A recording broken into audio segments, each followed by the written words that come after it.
تصريحات وليد الركراكي مدرب منتخب المغرب قبل مباراة المغرب وفرنسا. ومن غير ما اطول عليكم يلا بينا نبدأ تفاصيل فيديو النهارده.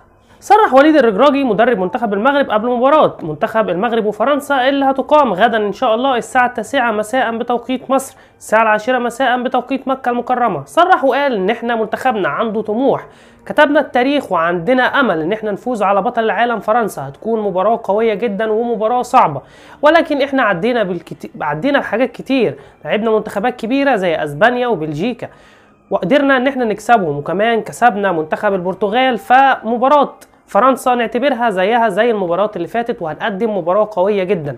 واحد الصحفيين في المؤتمر الصحفي سأل وليد الركراكي وقال له انت عندك اصابات كتير في المنتخب، هتعمل ايه في مباراة فرنسا؟ قال له فعلا احنا عندنا اصابات كتير، ولكن عندنا طاقم طبي متكامل وبنسعى لتعافي اللعيبة المصابة، وان شاء الله هيقدروا يشاركوا في مباراة فرنسا.